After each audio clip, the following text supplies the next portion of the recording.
Welcome back to Tampa. Good to be back. You just wrapped up a meeting with some Bay Area veterans, an important voting bloc in Florida, to say the least. You believe President Trump has failed them. How so, and how would things be different if you were Commander-in-Chief?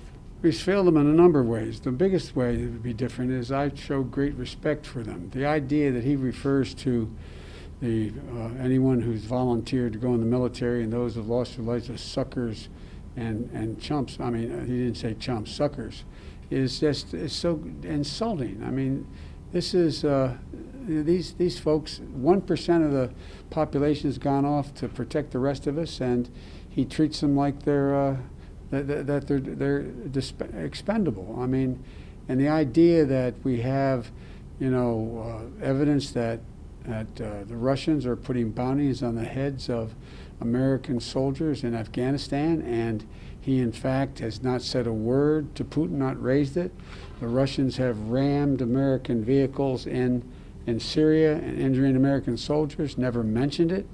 Though his embrace of the way in which he deals with dictators and thugs. But the bottom line is, as I said in there, my son volunteered to go to Iraq for a year. He won the Bronze Star, the Conspicuous Service Medal.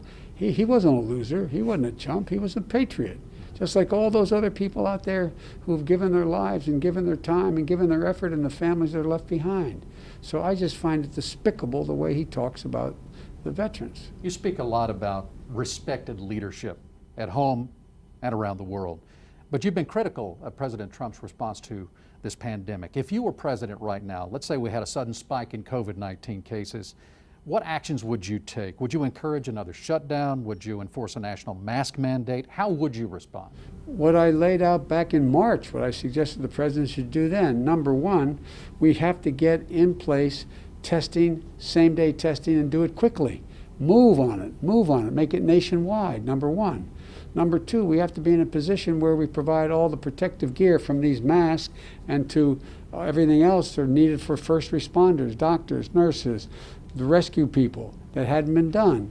Number three, I would be setting the example that I've tried to set since this began of being responsible wearing masks. You saw what he did the other day when he went indoors in Nevada. He had those large crowds cheek to jowl, and a reporter comes up to him on the stage and he goes, "Whoa, stay back, stay back.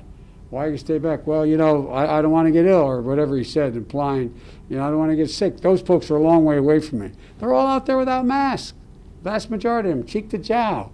It's totally irresponsible. So if we had a spike, sir, would you move forward to rolling things back a little bit? Absolutely. I would make sure that I would encourage everyone to wear a mask. I would encourage every governor to make it a national a mandate in their states. I would move on testing, which is a critical element of this. I would move very quickly on making sure that we're able to deal with able to safely open our schools. The schools need about $200 million nationally, $20 billion nationally to open safely. They got to be sanitized. We need more teachers. They got to be in pods. There's so many things we can do, but he's doing none of it. None of it. We've seen a lot of unrest around the country in recent months. You had protests, police brutality, racial injustice, calls to defund or reimagine police, if you will, vicious attacks on law enforcement. How would you handle this if you were president? The way I've handled it before, and that is that I would in fact make sure that, first of all, there's no justification for violence in a protest. None. Zero. No matter who commits it. None. A protest is your ability to go out and speak and make your case, but no violence. All of it should be condemned across the board, number one.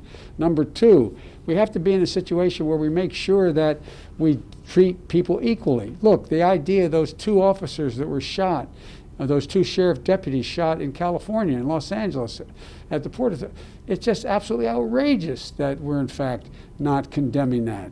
And it's condemned, and the idea that we're not, if we find whoever that person who did that, they should be held accountable. We have to bring law enforcement and the African American and other communities together. I've done that before. We can do it again. Let me ask you about the economy. I know we're tight here, but it's a top issue for Americans, very important in Florida as well. We have about 3.6 million unemployment claims that were filed since mid-March, much of it in leisure and hospitality. You've talked about revitalizing the middle class. How would you help Floridians get back to work? Number one, you have to make sure that you get the COVID crisis under control. And you have to be able to move in that direction, because you can't get much done until you get that done.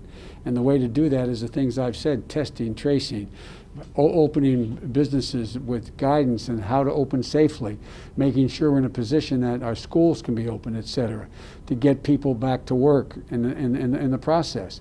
But in addition to doing that, the things we have to do is provide opportunities for people for work. And in Florida, a significant portion of that has to do with the hospitality industry. And you have to be able to make sure we're in a position that you can sanitize rooms. You can be in a position where you have all the protective gear that is needed for people to be able to go back to work. None of that is very little of that is being done. That's how we get people back to work. Overall, not just the hospitality industry, we can significantly increase manufacturing by making sure we make it in America, that we actually have made in America by American. We can significantly increase manufacturing. We can also do the same thing with regard to other parts of our economy, and it's a way to get us back up and stronger than we were before. Just one final question, and I will wrap it, but you've got a debate coming up. It's in 2 weeks. President Trump's accusing you of being mentally shot, his words, even suggesting that you're taking something. How do you respond to this pre-debate accusation, and are you looking forward to the debate? I'm looking forward to the debate, and he's a fool. Thank you. The comments are just foolish. Get ready, Mr. President. Here I come. Thank you. Thank you, Mr. Biden. Appreciate it. All Thank you. right. Sorry. All right. That's all right. I Where did am want to going? ask about Social Security, but I know I just wanted to squeeze that one in. Where am I? We're right back out, sir. Okay. Yeah, this is for another. Thanks, man. Thank you. I wish I had more time, maybe another time. Social Security, he says. Can you roll it? Can you let him Yeah. say it? But this idea, I just want you to tell, because it's Florida. No, It's no, a big deal. I got Social it. Security. Look, the president, in order to try to make it look like he's going to put more more money in people's paycheck, is going to, in fact, no longer collect the Social Security requirement, 6.5% of income for the employer and employee. The actuary at Social Security says that'll bankrupt the system in 3 years. No money, zero, nothing. And it's just absolutely foolish. What we should be doing is increasing Social Security for people by making sure that people that make over more than $200,000 pay at the same rate everybody else pays. That would make sure that we, in fact, can ensure Social Security is solvent for as far as the eye can see, and we can increase Social Security payments for the elderly who are the super elderly who are finding it hard to be able to survive now. Would you cut programs to make that happen? Don't have to cut programs to make it happen. Just start So making raising taxes will do it. But here's the deal. Look at all the people out there who, in fact, are paying no taxes. You have 1% of the American public, in fact, in a position to get a significant portion of the tax cut the president gave. You have 19 corporations out there paying zero in taxes, making $1 billion. Just pay their fair share. I'm not going to punish anybody. Nobody making less than $400,000 will have to pay a penny more in tax under my proposals. But corporations and the super wealthy are going to start to pay their fair share. Thank you. Thanks. Thank you.